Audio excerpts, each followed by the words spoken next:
Boa tarde a todos. Reaberta a sessão. Passamos à ordem do dia, mas antes ouço o deputado Emerson Stein. Só quero registrar a presença aqui da vereadora eleita de Canelinha, a Janaira Reis, vereadora mulher eleita no último dia 6, e também do vice-prefeito reeleito do município de Canelinha, nosso amigo Júnior que está aí, toda a sua equipe. Parabéns, que Deus continue abençoando essa caminhada. Sejam bem-vindos. Eu vou fazer uma inversão de pauta, enquanto os deputados vão chegando ao plenário, para votarmos primeiramente os pedidos de informação. Pedido de informação 192, autoria do deputado Mário Mota, solicitando ao secretário de Estado do Planejamento informações acerca da implementação do transporte público coletivo da porção continental da região metropolitana de Florianópolis, em discussão. Não havendo quem queira discutir, em votação, deputados que aprovam permaneçam como se encontram.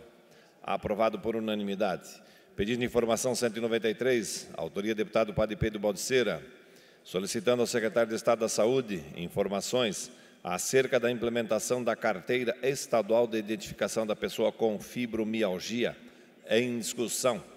Não havendo quem queira discutir, em votação, deputados que aprovam permaneçam como se encontram. Aprovado por unanimidade. Pedido de informação 194, autoria do deputado Marquito, solicitando ao secretário de Estado da Segurança Pública informações acerca das ocorrências de afogamento e da estrutura de salvamento aquático, em discussão. Não havendo quem queira discutir, em votação. Deputados que aprovam permaneçam como se encontram. Aprovado por unanimidade.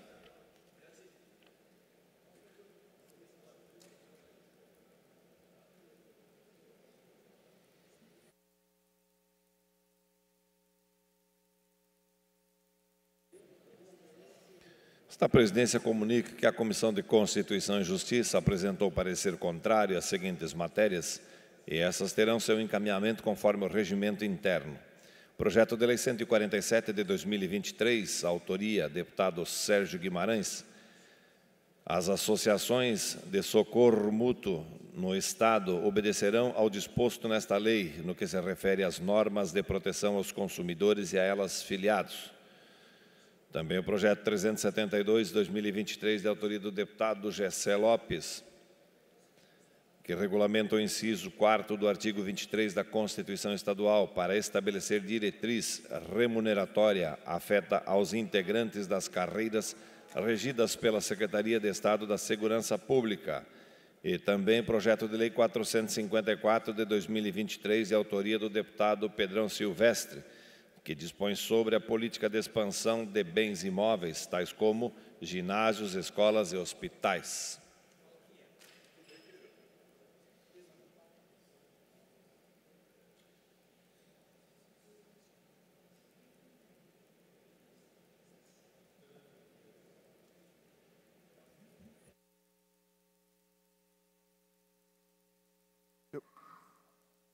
Senhor presidente.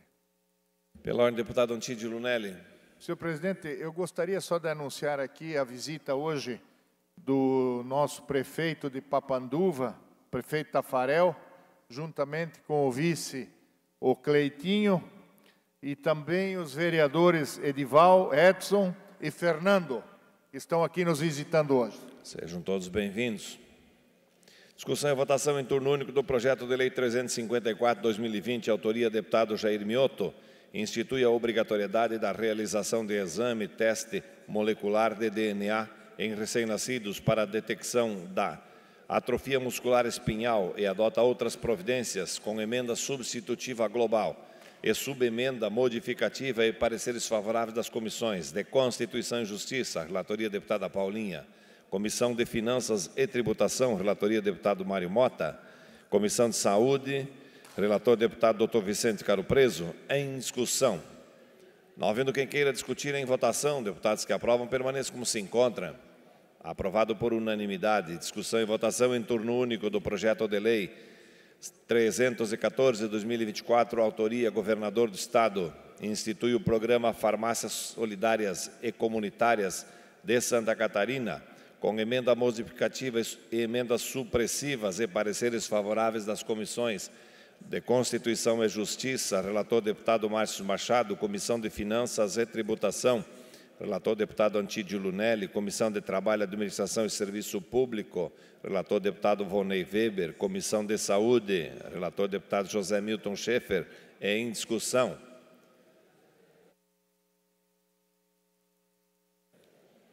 Não havendo quem queira discutir, em votação, deputados que aprovam, permaneçam como se encontram. Aprovado por unanimidade. Discussão e votação em turno único do projeto de decreto legislativo 9/2024, autoria Comissão de Constituição e Justiça. Suspende a execução dos artigos 176 e 180 da Lei Complementar número 239 de 2006, que institui o Código de Vigilância em Saúde, dispõe sobre normas relativas à saúde no município de Florianópolis, estabelece penalidades e dá outras providências em decorrência de decisão definitiva do Tribunal de Justiça do Estado de Santa Catarina no incidente de arguição de inconstitucionalidade. Parecer favorável da Comissão de Constituição e Justiça, relatoria do deputado Camilo Martins. Em discussão. Não havendo quem queira discutir, em votação. Deputados que aprovam, permaneçam como se encontram. Aprovado por unanimidade.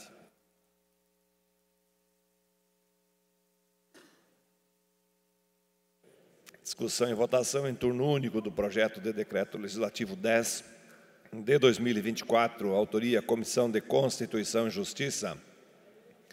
Suspende a execução da Lei Complementar número 11 de 1995 do município de Taió, que dispõe sobre a alteração da Lei Complementar 10 de 1995, que dispõe sobre o plano de cargos e salário dos servidores do Poder Executivo e estabelece outras providências, declarada inconstitucional em decisão definitiva do Tribunal de Justiça do Estado de Santa Catarina na ação rescisória.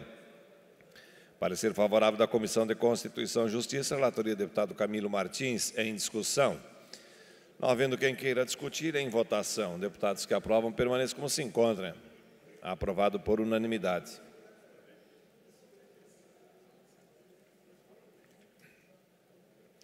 Discussão e votação em turno único do projeto de decreto legislativo 11/2024, autoria Comissão de Constituição e Justiça, suspende a execução do artigo 165, inciso 22º da Lei Orgânica do Município de Balneário Arroio do Silva, na redação dada pela Emenda Revisional Geral de 26 de setembro de 2017, declarado inconstitucional em decisão definitiva do Tribunal de Justiça do Estado de Santa Catarina, no incidente de arguição de inconstitucionalidade.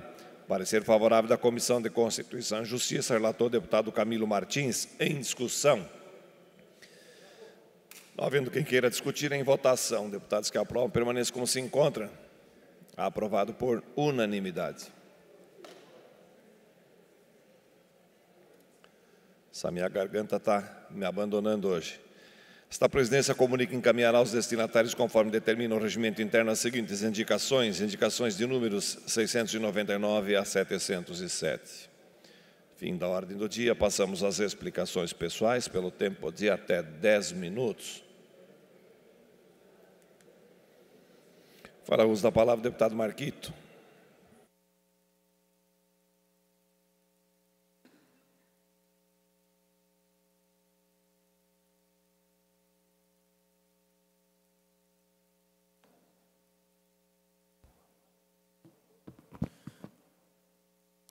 Boa tarde, senhores deputados, senhora deputada e quem nos acompanha aqui pelas redes sociais e pela TV da Assembleia Legislativa.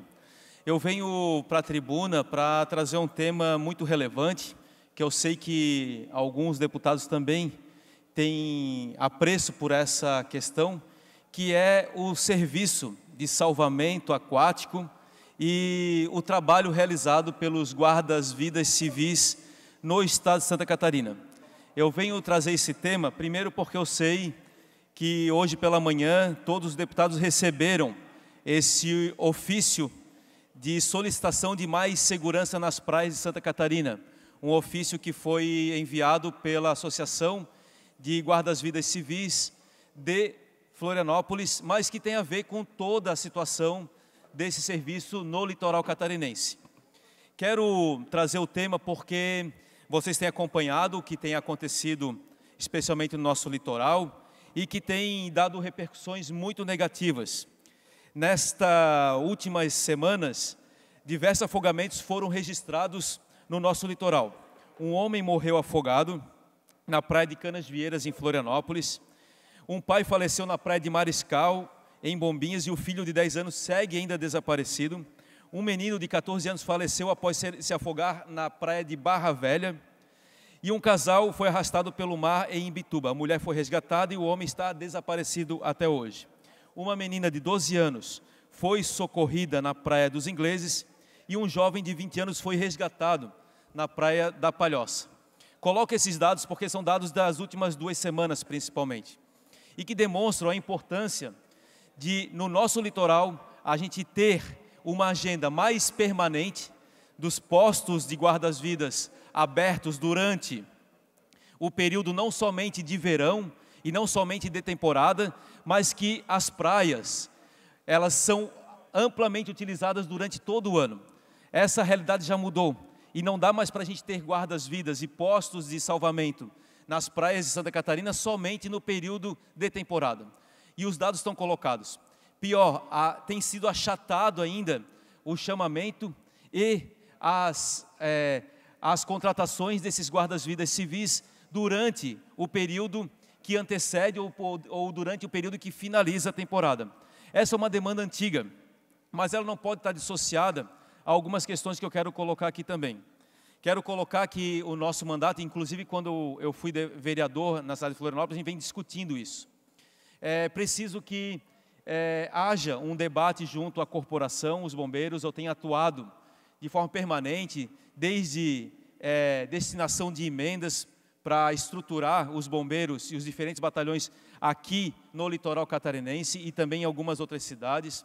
Tenho trabalhado junto com os bombeiros e toda a corporação, que são pessoas militares com muita qualidade de trabalho e que fazem um trabalho extraordinário no nosso estado e que contribuem ainda com muitos outros estados, como, por exemplo, brigadas que saem daqui para combater incêndios na região centro-oeste, que saem daqui para auxiliar no salvamento de pessoas na questão das enchentes lá do Rio Grande do Sul, mas que também desenvolvem trabalhos aqui. Inclusive, a gente tem trabalhado com a construção das brigadas voluntárias de combate aos incêndios.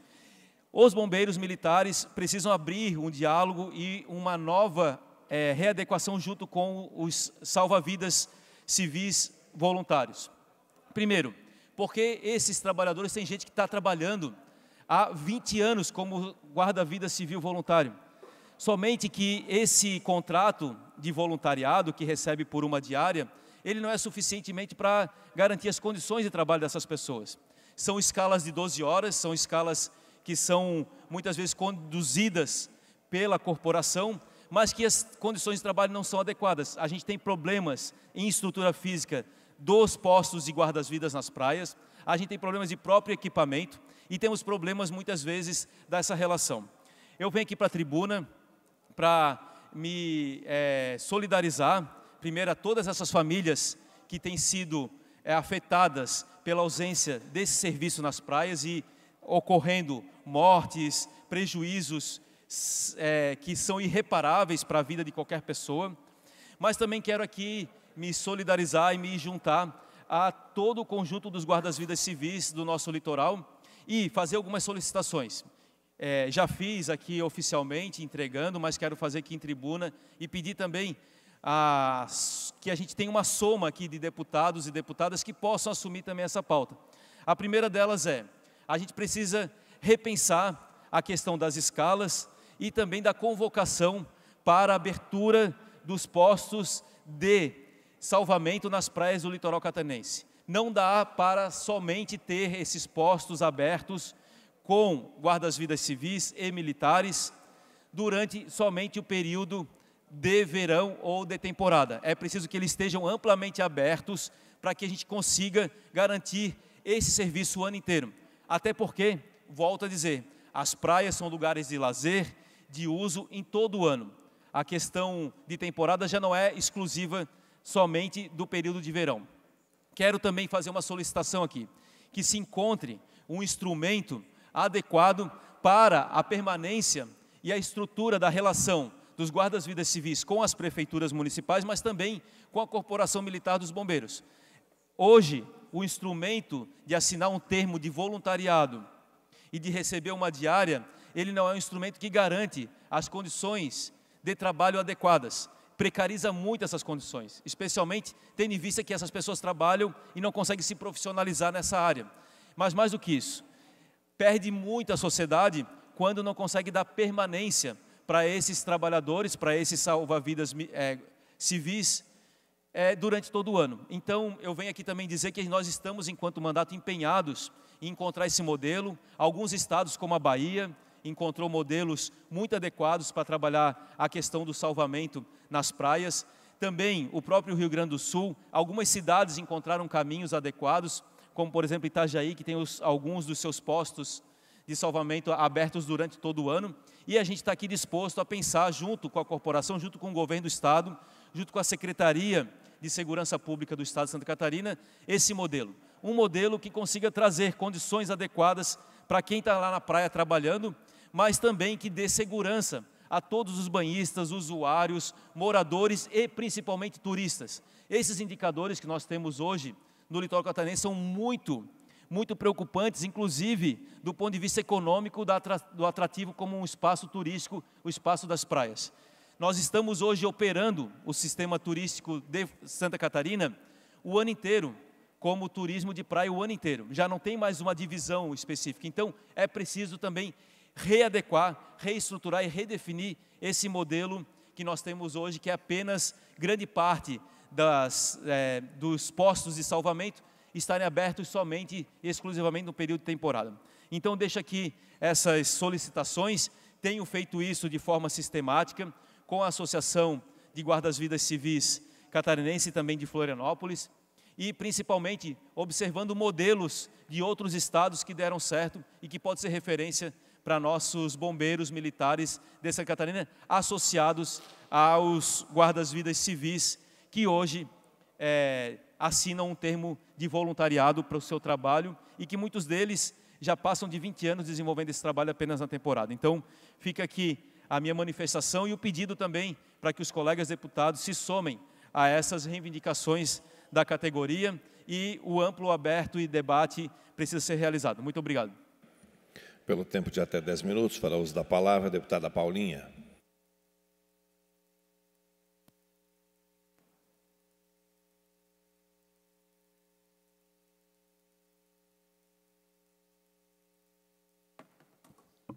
Senhor presidente, meus queridos colegas, muito boa tarde a todas e todos que nos ouvem. Eu quero, por primeiro, muito brevemente também saudar a todos os prefeitos, vereadores eleitos, reeleitos, outros que disputaram as eleições e que nos visitam nesses dias nesta casa.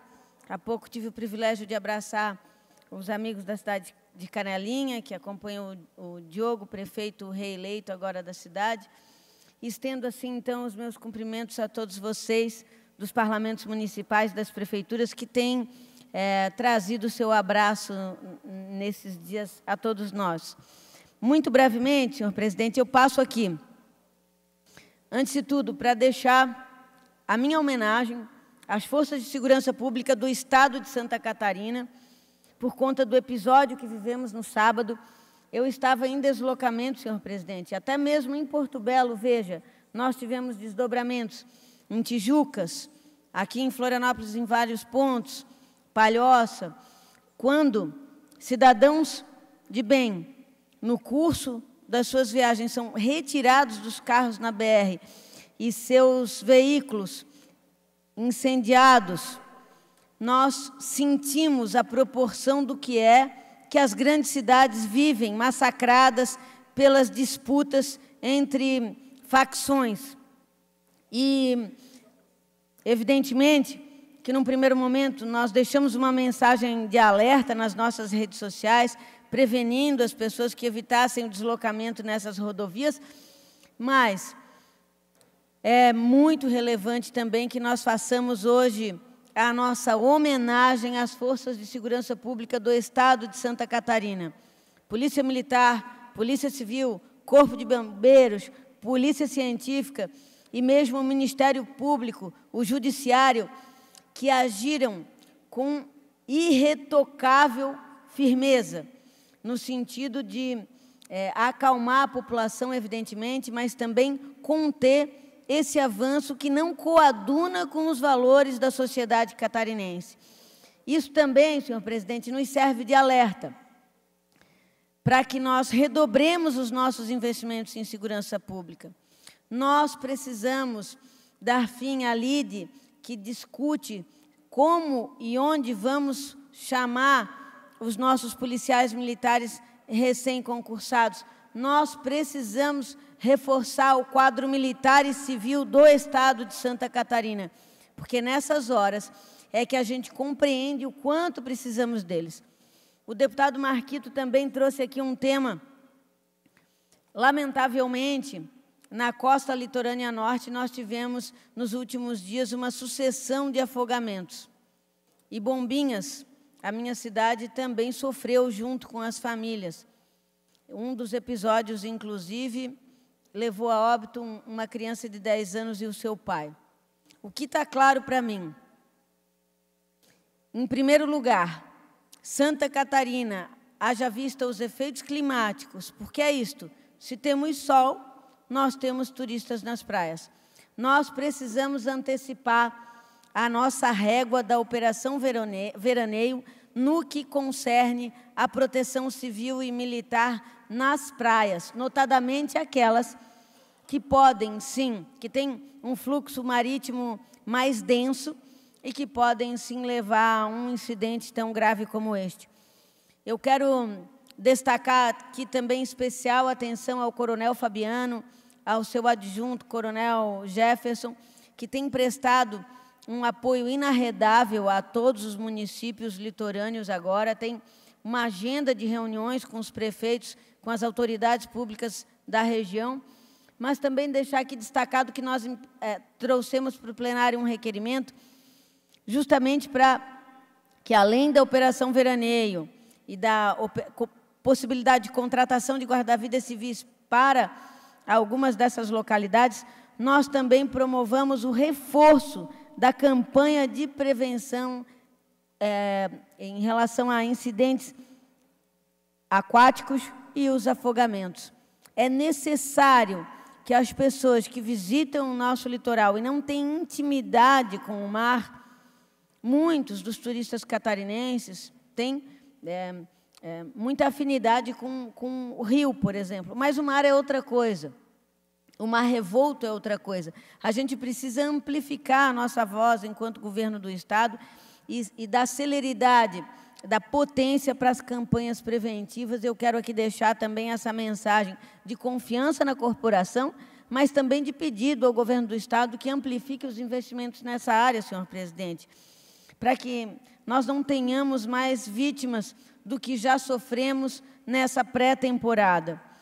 Muito pontualmente também deixo aqui o meu abraço ao prefeito Liba de Navegantes, cujo privilégio eu tive de dividir a companhia na inauguração do quartel da cidade de Gravatá, exatamente o quartel do Corpo de Bombeiros, que será um equipamento indubitavelmente que agrega na proteção e no salvamento aquático das pessoas da cidade de Navegantes, uma pauta que a gente acompanha com muito carinho há muitos anos.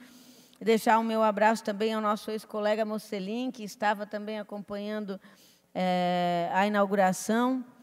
E, por último, senhor presidente, pontuar que hoje nós participamos de um ato na Agronômica que recebeu a presença de muitos dos nossos colegas aqui, um ato em que o governador do Estado, finalmente, assina as ordens de serviço para a contratação dos projetos executivos para a construção da nossa tão sonhada, desejada, requerida rodovia paralela 101, que agora passou a ter um novo nome.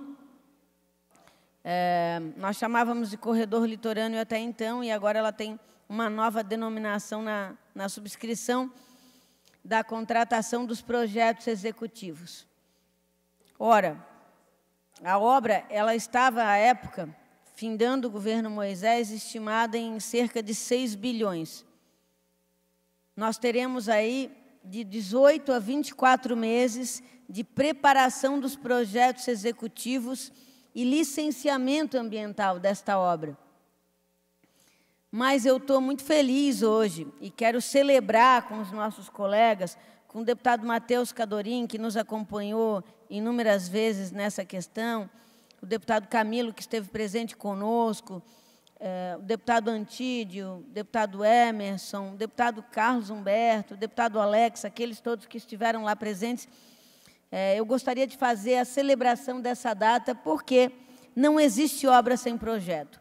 Um passo muito importante foi dado para a história de Santa Catarina e que tem a efetiva participação do Parlamento, seja nas inúmeras audiências e reuniões que promovemos com o governo do Estado, buscando a sensibilização do governador Jorginho, seja nos debates mais aprofundados que a gente tem feito aqui na Casa, deputado Antídio, no que concerne a preservação dos recursos públicos, a aprovação de novos financiamentos, porque, sim, Santa Catarina hoje é um estado adimplente com capacidade financeira e orçamentária de atrair financiamentos internacionais que vão nos permitir, no decurso dos próximos anos, realizar estas obras.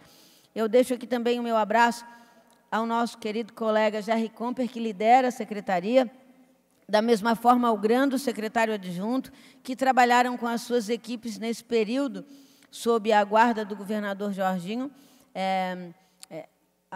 a construção, então, desse passo relevante que foi dado para Santa Catarina. Nós estamos falando de uma região em que está em absoluto colapso pela sua falta de mobilidade. Nós perdemos mais de R$1 bilhão por ano em razão da defecção que se encontra a nossa rodovia nesse eixo Joinville-Biguaçu. Então, eu quero aqui deixar esse gesto de gratidão pelo ato tomado pelo governo e, mais que tudo, aos 40 parlamentares desta Casa, inclusive a Vossa Excelência, senhor presidente, que tem tomado como pauta prioritária a situação das nossas rodovias estaduais e também aquelas que não estão na nossa governança, mas são utilizadas pelos catarinenses, as rodovias federais.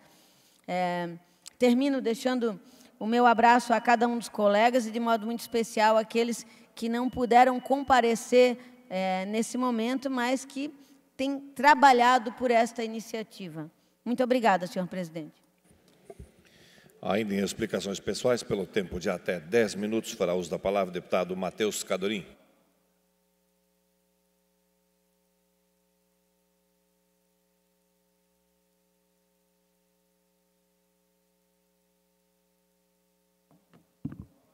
Obrigado, senhor presidente. Boa tarde a todos.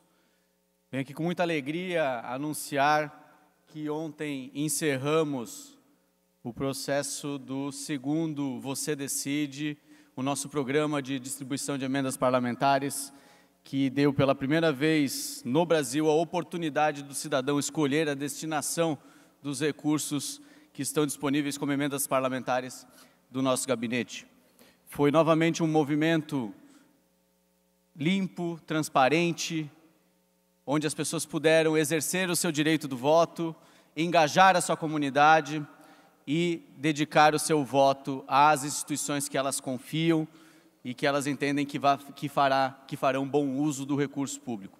Gostaria de colocar algumas imagens aqui, por favor. Pode passar. Alguns depoimentos e feedbacks do Estado inteiro, então parabéns, excelente estratégia, pode ir, Concórdia, o pessoal de Concórdia, admiro demais esse projeto, pode ir, iniciativa legal, parabéns pela iniciativa, muito obrigado. Isso a gente tem diversas entidades do Estado inteiro, eu vou mostrar para vocês como foi a distribuição desta premiação. Foram 22 cidades contempladas, foram mais de 200 projetos inscritos, dos quais 163 foram à votação por conta da documentação enviada corretamente.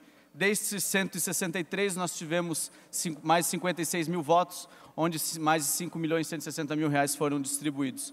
22 cidades tiveram projetos contemplados, 23 projetos vencedores, então praticamente um projeto de cada cidade espalhado pelo Estado, demonstrando que efetivamente não é uma cidade grande, não é uma instituição grande que recebe o recurso, e sim quem tem a capacidade maior de engajamento de seus projetos. Pode passar.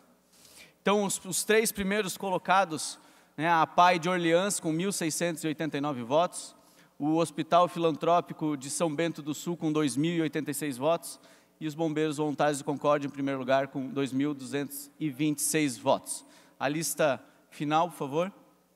Ficou aí, então. Então, nós temos de Benedito Novo, Lages, São João do Itaperiú, Brusque, Tunápolis, Joinville, Blumenau, Nova Trento, Monte Castelo, Descanso, Cunha-Porã, Camboriú, São Lourenço do Oeste, São José, Galvão, Pinhalzinho, Brusque, que foi a única cidade que repetiu o projeto, Barra Velha, Guaramirim, Jaraguá do Sul, Orleans, São Bento e Concórdia, uma distribuição aí bem homogênea, heterogênea pelo Estado, né? Por todo o Estado, mostrando que o projeto realmente alcançou e quebrou barreiras pelo Estado de Santa Catarina. Agradeço a todos, pode passar o próximo? É isso aí, 56 mil vezes 654 vezes obrigado. Esse é o nosso agradecimento a todos que participaram. Muito feliz de poder fazer esse projeto crescer, angariar cada vez mais adeptos e mostrar que a gente pode fazer de forma técnica e transparente também a distribuição dessas emendas parlamentares. Aproveito para agradecer todos, o pessoal do meu gabinete que se debruçou em cima da votação, fizemos uma auditoria em cima de cada um dos votos, identificando se o CPF batia com a data de aniversário, se o nome estava correto, enfim, efetivamente um trabalho sério, porque a gente está falando de dinheiro público e no final das contas a gente precisa dar o respeito merecido ao dinheiro do pagador de impostos. Parabéns a todos os vencedores e até o ano que vem com a edição de 2025. Quero aproveitar esse meu período aqui também para trazer agora uma notícia, um fato não muito feliz, que já foi citado aqui pelos nossos colegas que antecederam. Nós estamos tendo ocorrências, cada vez mais incidentes de afogamentos aqui no nosso estado. Nós tivemos um aumento significativo de afogamentos no estado em outubro de 2024, um incremento de 50% se comparado ao mesmo período do ano anterior. Foram 80 casos desde o primeiro dia de outubro, desde o primeiro dia desse mês. Isso que a gente ainda nem chegou no período de veraneio. Esse aumento ocorre mesmo antes desse período de início de temporada de verão, quando tradicionalmente é um pico dessas ocorrências, e as crianças e adolescentes são os mais vulneráveis nesse caso, e cito aqui especificamente a questão do menino Gênison de Barra Velha, 14 anos de idade, foi encontrado morto após se afogar na Praia do Tabuleiro. Esses e outros casos, com grande impacto, se é que é possível comparar uma tragédia com outra, em Bombinhas, um pai perdeu a vida ao tentar resgatar o seu filho que estava se afogando, e o filho também se afogou na Praia do Mariscal. Em Bombinhas ainda, um homem de 40 anos, turista de Curitiba, também faleceu após se afogar na cidade. Em Tubarão, o corpo de um homem foi encontrado que tentou atravessar o rio Tubarão. Em Barra Velha, como já citei, o Gênison, de 14 anos. Em Itajaí, um guarda-vida civil de folga salvou 3 pessoas que estavam em perigo na praia do Atalaia. Em Imbituba, o policial militar do Rio Grande do Sul, Joarles Windelane dos Santos Silva, de 27 anos, está desaparecido após entrar no mar na Praia do Rosa no último domingo, dia 20. Tudo isso tem acontecido aqui no estado com mais frequência, inclusive, por conta de um fato que está ocorrendo. Nós estamos tendo, e isso cito o exemplo específico de Barra Velha, do fechamento dos pontos de salva-vidas nesses locais, que neste momento já deveriam estar funcionando como funcionavam no ano passado. Esse caso específico de Barra Velha, aquele posto de salva-vidas em frente à praia aonde foi do Tabuleiro, aonde ocorreu a tragédia, teve a ordem para fechamento uma semana antes desta tragédia. Nós já fizemos um pedido de informação à Corporação de Bombeiros Militares para entender qual é o critério para fechar esses postos de salva-vidas, para que a gente possa ter clareza do que está acontecendo e como nós buscaremos a solução para que isso não ocorra mais. Nós não podemos continuar com esses números de incremento de afogamentos no nosso estado, principalmente por conta do fechamento de postos de salva-vida. Por isso fica aqui o nosso apelo ao governo do estado e principalmente à Corporação de Bombeiros Militares para revisarem o fechamento desses postos e mantermos nossas crianças salvas e seguras enquanto se divertem, enquanto estão com as suas famílias nas nossas praias aqui em Santa Catarina. Fica aqui o nosso apelo, nosso pedido de informação já enviado para que a gente possa resolver essa situação o mais rápido possível e nós não tenhamos mais uma tragédia anunciada se concretizando, como no caso do menino Gênesis. Muito obrigado. Ainda em explicações pessoais, pelo tempo de até 10 minutos, fará uso da palavra o deputado Lunelli.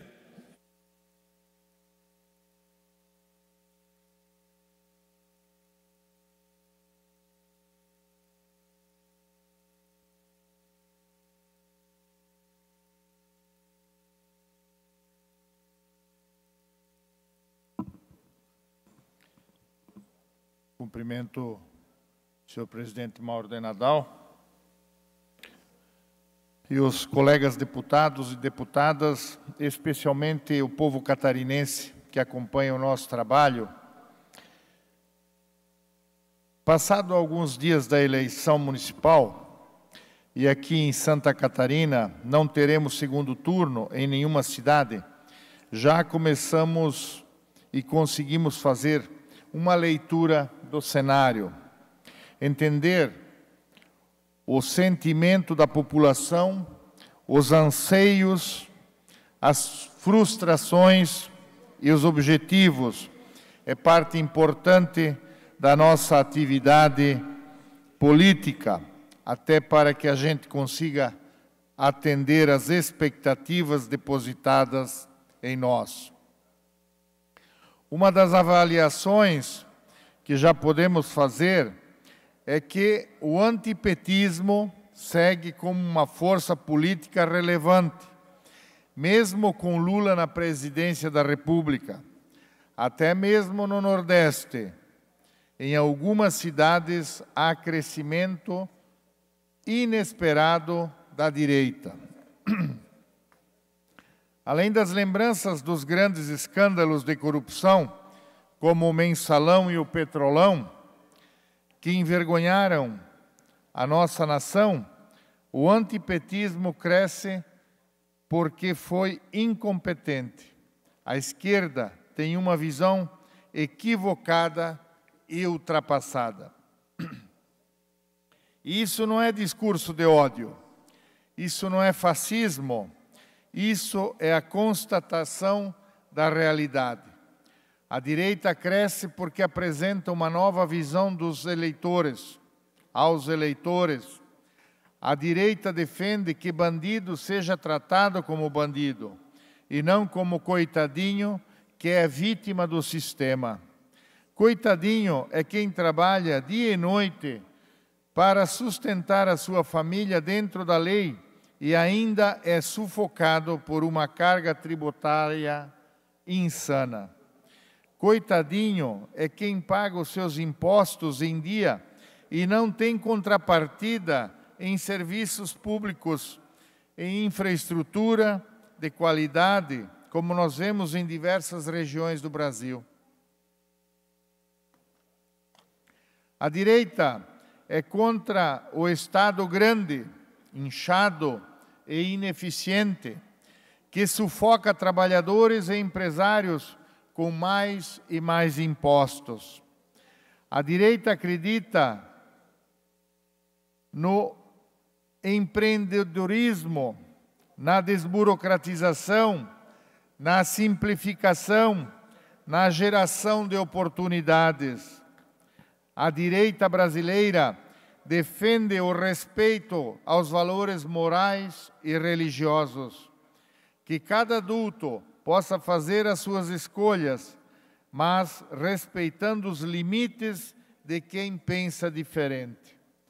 Queremos ordem e progresso, queremos segurança, queremos liberdade econômica. Essa falsa crença de que basta pagar bolsa isso, bolsa aquilo, para manter a turma no cabresto, sempre voltando sempre votando na esquerda. Não é assim que um país se desenvolve, não é assim que as pessoas querem viver.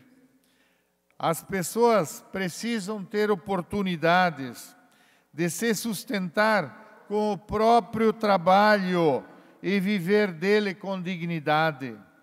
A população precisa ter serviços públicos de qualidade, precisa viver com tranquilidade, sabendo que está segura.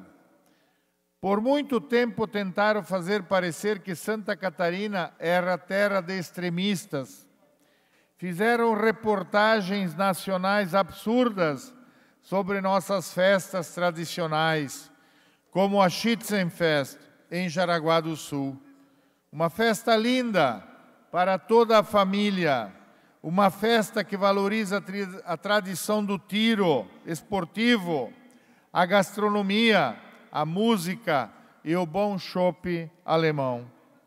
Festa organizada, segura, bonita, inclusive estão todos convidados para a edição deste ano, que vai acontecer de 7 a 17 de novembro, no nosso parque de eventos, que já está ficando show. Lá é tudo no capricho. Santa Catarina se diferencia porque incentiva o empreendedorismo, porque preserva os valores, porque premia a força do trabalho. Incentivamos a inovação, a educação, o cuidado com o próximo.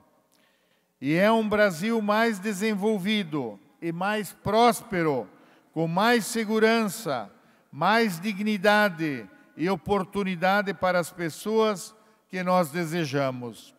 Muito obrigado, senhor presidente, obrigado a todos, seria isso. Pelo tempo de até 10 minutos, fará uso da palavra o deputado Lucas Neves.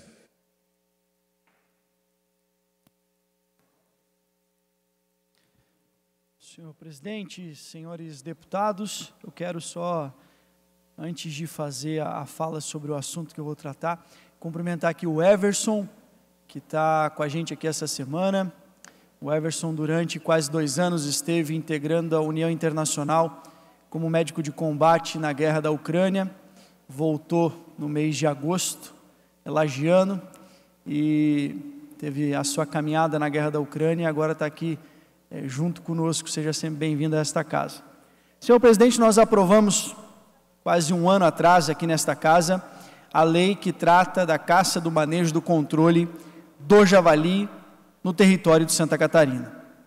E mais do que propor e aprovar leis, também é nosso papel enquanto deputado garantir que aquelas leis que já existem, e especialmente aquelas que nós propusemos e aprovamos, sejam devidamente cumpridas.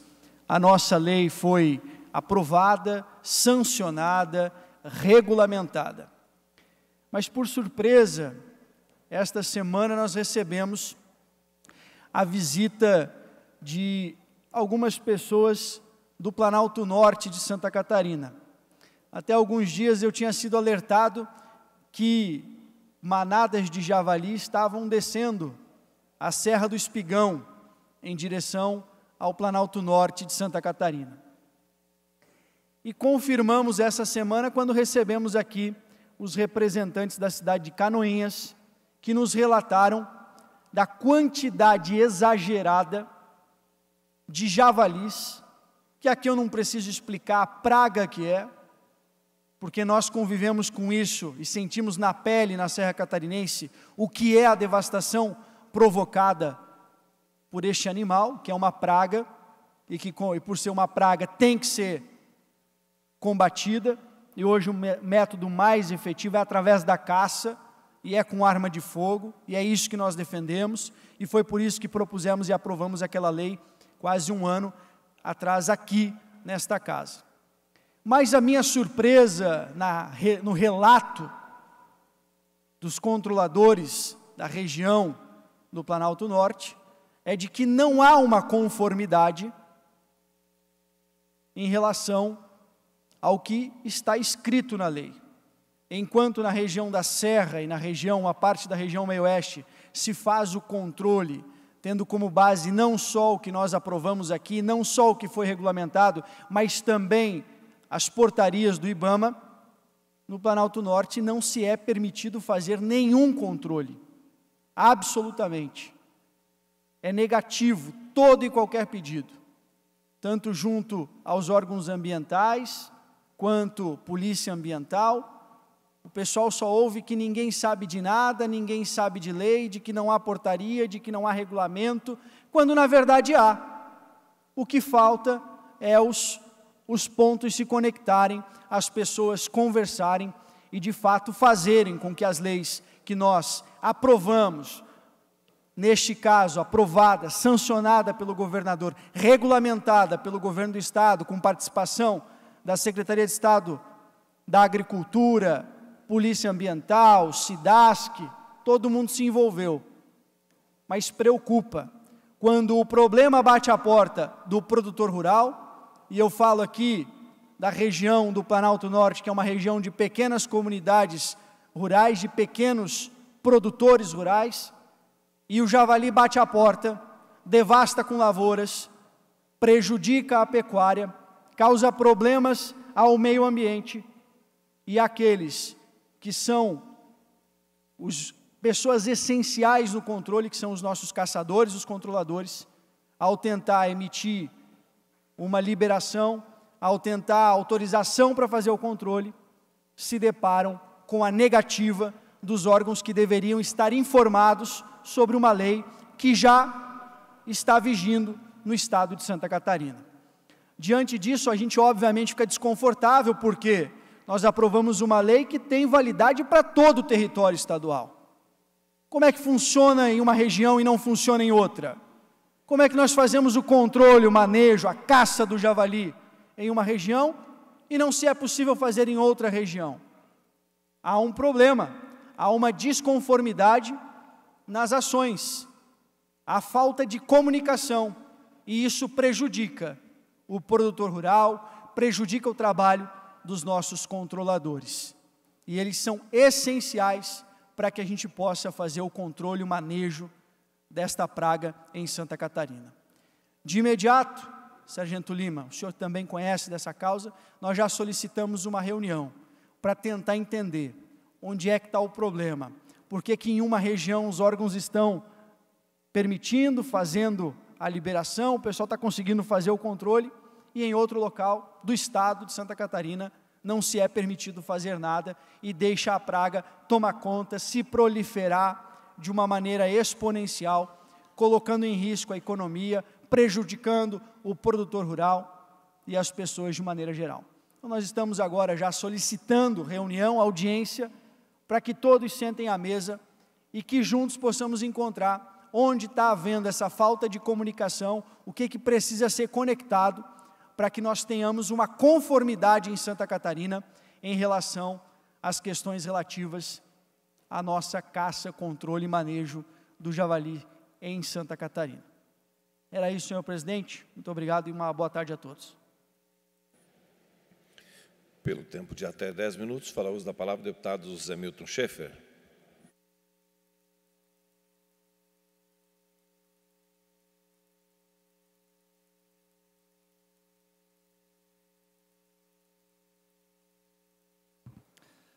Deputado Mauro, nosso presidente da Assembleia, cumprimentar aqui o que me traz de maneira muito breve a essa tribuna na tarde de hoje, é fazer um registro da necessidade que nós temos aqui em Santa Catarina, devido a nosso modelo agropecuário, deputado Mauro, que o senhor conhece muito bem, baseado na pequena propriedade. Santa Catarina hoje é líder em termos de produção de cebola a nível nacional, é líder também em termos de produção de maçã, de ostras, mexilhões. Somos o maior produtor exportador de carne suína do país e somos o segundo produtor nacional de arroz, de tabaco e também de palmito e de aves. Movimentamos uma cadeia produtiva que é responsável, em primeiro lugar, pelo volume de exportações aqui do nosso estado. Empregamos mais de 200 mil famílias nesse setor. Santa Catarina também é destaque na saúde animal, com certificados de cunho internacional em diversos segmentos. O valor só da nossa produção agrícola ultrapassa a casa dos 60 bilhões de reais anualmente. Na fruticultura nos destacamos, na pecuária, em diversos outros segmentos. E ao longo do tempo, nós temos observado que nos últimos 20 anos, a Secretaria de Estado da Agricultura, em que pese o esforço da grande maioria dos secretários, ela não realizou nenhum concurso público, nenhuma reestruturação do seu quadro de funcionários, o que tem causado grandes dificuldades na gestão desse setor, que é tão importante para o nosso Estado. Hoje, nós temos apenas 2 funcionários efetivos da Secretaria de Estado da Agricultura, deputado Thiago Zilli, que sabe, você que foi prefeito de Turvo, sabe da importância que a agricultura tem na sua cidade e no estado de Santa Catarina. Por falta de concurso, de reestruturação, a Secretaria tem grandes dificuldades, muitas vezes, em trabalhar políticas públicas de médio e longo prazo. Por isso, nós viemos aqui na tribuna dessa casa, em nome do setor agrícola catarinense e dos agricultores, pedir para que seja feito, aberto o mais rápido possível, um concurso público na Secretaria de Estado da Agricultura. Hoje ela é administrada, basicamente, por funcionários cedidos pela EPAGRE, pela SIDASC, mas essas 2 empresas também têm dificuldades no seu quadro. A EPAGRE, já o seu número ideal de funcionários é 2.200 funcionários, para atender quase 300 cidades, várias estações experimentais, e hoje também está defasado. Hoje está na casa dos 1.500 funcionários, que também precisa ser chamado, os seus concursados, para repor os seus quadros. A SIDASC não é diferente. E eu me preocupa, como engenheiro agrônomo, como funcionário também de carreira da EPAGRE, essa falta de priorização na área dos recursos humanos. A grande força de Santa Catarina vem da pesquisa, da extensão e também das políticas públicas administradas pela Secretaria de Estado da Agricultura. E nós precisamos seguir nesse caminho. A agricultura de Santa Catarina precisa se reinventar em termos de resiliência climática das nossas propriedades. Nós temos vivendo 4, 5 inconstâncias climáticas por ano. E o nosso agricultor, a agricultura, ela é uma indústria de céu aberto. E o agricultor, muitas vezes, não encontra políticas públicas na hora que ele precisa, para socorrer ele e a sua família. Por isso, uma das grandes prioridades do setor agrícola nesse momento é recompor o quadro da Secretaria de Estado de Agricultura e Pesca de Santa Catarina. Fazer um novo concurso para médicos veterinários, engenheiros agrônomos, técnicos agrícolas, engenheiros e também funcionários do setor administrativo, para que eles possam criar políticas públicas permanentes. O governador Jorginho está viabilizando um grande empréstimo internacional que vai criar muitas políticas públicas de interesse da nossa agricultura e dos nossos agricultores. Mas eu temo, deputado Volney, que falte gente para executar a contento e com eficiência esses recursos e tirar deles o melhor para as famílias agrícolas de Santa Catarina. Por isso eu venho aqui hoje fazer um pedido, já fiz, apresentei uma indicação e agora faço isso aqui da tribuna para que a Secretaria de Administração, o Governo do Estado, a Secretaria da Agricultura reformule o quadro de funcionários desta secretaria e efetue ainda esse ano um novo concurso público reaparelhando esta secretaria. E também que se sejam convocados os funcionários concursados da EPAGRE, que o tamanho dessa empresa ideal seria de 2.200 funcionários para atender às necessidades da pesquisa, da extensão e agora também do ensino agropecuário estatal, que será também administrado, os SEDUPs serão administrados pela EPAGRE. É importante chamar pelo menos mais 200, 300 funcionários. Eu aqui já reconheço e agradeço o esforço do governo que autorizou chamar 161 funcionários da EPAGRE, mas que esses serão apenas para cobrir aqueles que estão saindo em aposentadoria num futuro muito próximo. É preciso, sim. O grande modelo agrícola de Santa Catarina foi calcado na competência no preparo dos nossos agricultores, fruto da pesquisa agropecuária, da extensão rural e das políticas públicas implementadas pela Secretaria de Estado da Agricultura. Sei do esforço do nosso secretário Valdir Colato, mas sei também, como funcionário da EPAGRE, das carências na área dos recursos humanos do setor agrícola, que é hoje, juntamente com as inconstâncias climáticas, uma grande ameaça da construção e da manutenção do nosso atual status agrícolas aqui em Santa Catarina. Por isso, chamo o apoio de todos os senhores e peço também, aqui do microfone da Assembleia Legislativa, em nome da Agricultura de Santa Catarina, que seja feito um planejamento para a recomposição dos quadros da Secretaria de Estado da Agricultura. Faço isso porque hoje nós temos apenas 2 funcionários concursados naquela pasta e recompor isto é, sem dúvida nenhuma, crucial para um futuro melhor da agricultura de Santa Catarina. E a agricultura, ela é responsável pela nossa exportação, pela produção de alimento na mesa do catarinense, do brasileiro e de mais de 20 países, mundo afora, que consomem a proteína animal, o arroz, a soja, produzido aqui em Santa Catarina.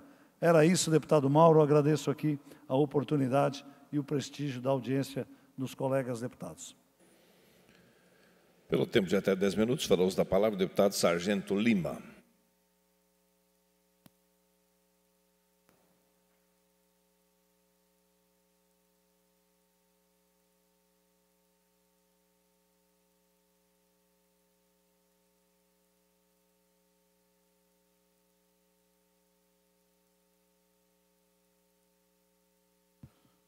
Muito boa tarde, senhor presidente, muito boa tarde, senhores deputados, muito boa tarde a todos aqueles que estão nos acompanhando nas galerias e também pela TV AL. Provavelmente seja eu o último orador inscrito. E, dessa forma, senhor presidente, convido a todos aqui uma reflexão. Vamos voltar ali a 6, 7 anos atrás. 7, vamos esticar um pouquinho mais, vamos a 8 anos atrás. Nós avisamos que chegaria um momento e que nós teríamos um governo federal que ia apresentar algo chamado IVA, ou seja, um imposto único. Ouvimos em coro, esse pessoal da direita é maluco, esse pessoal da direita é doido. Nós avisamos. Olhem lá nas nossas redes sociais, vasculhem ela, olhem lá anos atrás. Nós avisamos para as forças de segurança que eles iam querer fazer algo semelhante ao SUS com a segurança pública. criar uma guarda pretoriana, criar um comando único de segurança pública a fim de monopolizar em Brasília aquilo que é de direito dos estados fazer, que é cuidar da sua segurança pública. De novo em coro, esse pessoal da direita é tudo doido. Está aí, está acontecendo. Espero que não estejam lendo os jornais. Está aí, está acontecendo. Nós avisamos que chegaria o dia que alguém iria vir num púlpito, numa bancada de uma faculdade, abaixar as calças e mostrar o ânus para os alunos e dizer que iam educar com o ânus. Isso não acontece. São extremistas falando isso. Nós avisamos. Está lá, olhem nas nossas redes sociais, nós falamos isso. Nós avisamos que chegaria o dia, que um dia o decreto das armas ia ser suspenso. Primeira providência. Primeira providência. Nós avisamos o dia que vocês não teriam mais direito à propriedade. Nós estamos não lá, num rincão distante do Brasil, mas aqui no estado de Santa Catarina, áreas invadidas pelo MST, que agora o pessoal do MST arrenda a terra. Não é um excelente negócio? Pergunto para vocês. Você vai lá, invade, sai da invasão e arrenda. Não, não é lá num rincão distante do Brasil, não. Aqui no estado de Santa Catarina nós temos isso acontecendo hoje. E quando nós avisávamos, esse pessoal da direita, eles são malucos, eles exageram. Estão exagerando. Estão exagerando. Nós avisamos que chegaria o dia que alguém que fosse fazer uma cirurgia de mudança de sexo ia sobrepor o seu direito àquele que espera fazer uma cirurgia na fila do SUS. Espero que eu tenha lido jornais essa semana. Enfim, aconteceu. Cada uma dessas coisas, busquem esses relatos. Agora você paga por isso. Eu pago por isso, pelos incrédulos. É porque nós da direita, nós tínhamos bola de cristal? Não. Porque 2 e 2 é 4. Você não pode esperar que uma raposa se comporte como se fosse uma galinha. Não pode. Nós avisamos que não chegaria no segundo semestre desse governo malfadado a R$1 trilhão de dívida pública. E para o desespero de todos nós, lhe pergunto, quem irá pagar essa conta? Quem irá pagar? Os extraterrestres? Os australianos? Os peixinhos do mar? Não, seremos nós, catarinenses. Nós. Nós estamos avisando o que vai acontecer dia a dia. É uma tristeza, talvez, para a esquerda, ter que reconhecer isso. E quando essa desgraça, com formato de sigla partidária, chamado Partido dos Trabalhadores, e todos os seus partidos satélites chegaram ao poder, foram justamente isso que eu acabei de narrar, que fizeram, está lá nos jornais. Discordem. Posso aqui no próximo dia, se alguém discordar disso, eu colocar ali as manchete por manchete, manchete por manchete. Nós avisamos do salto da violência urbana. Nós avisamos disso, deputado Valnei Weber. Nós falamos, a violência urbana vai disparar, porque o ativismo judicial, que protege o de colarinho branco, protege o narcotraficante, protege o pequeno traficante na comunidade.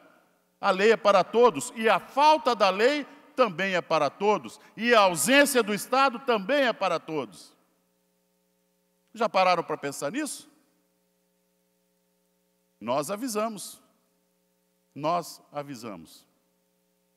E, enfim, estamos caminhando aí para um segundo ano desse desgoverno lulopetista, que, abre-se aspas, tem um pouco mais do que 80 deputados federais. Aí eu pergunto para todo mundo nessa casa, quem está aqui entende de política. Com 80 votos você consegue aprovar alguma coisa? Meu caro Joanes, com 80 votos você consegue aprovar alguma coisa? Não. Ele precisa de partidos satélites. Um provoca o caos e o outro se enriquece com ele. Esse é a forma simbiótica em que esses partidos trabalham. E nós avisamos que aquela outra falange, liderada pelo Kassab, detém essa liderança, poderia nos dar a oportunidade de impeachment um ministro do STF, mas não o faz. Temos um frouxo, que é o Pacheco, que poderia nos dar essa segurança, porque nós também avisamos que haveriam presos políticos. Haveriam presos políticos. Avisamos. Tão logo essa horda chegue ao poder, haveriam presos políticos do Brasil. Houve quem duvidasse, é exagero desse pessoal do Bolsonaro, não vai ter nunca isso, nada disso. Cambada de boca mole, cambada de otário, de trouxa. Maldito é o homem que acredita no esquerdista. Maldito seja. E eles estão ali. Então, eu quero que vocês hoje reflitam junto comigo. Façam essa conta. Com 80 e poucos votos, o PT consegue desgraçar o Brasil sozinho? Não. Ele precisa da base do governo dentro da Câmara Federal. E aí vem a minha pergunta. O que vocês fizeram nas eleições municipais? Eu vou te contar o que vocês fizeram nas eleições municipais.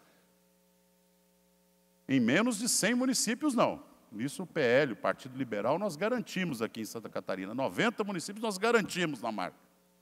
Mas em muitos, elegeram cabos eleitorais que vão trabalhar para candidaturas de deputados estaduais, federais, Senado, que irão auxiliar a base dura do governo lulopetista.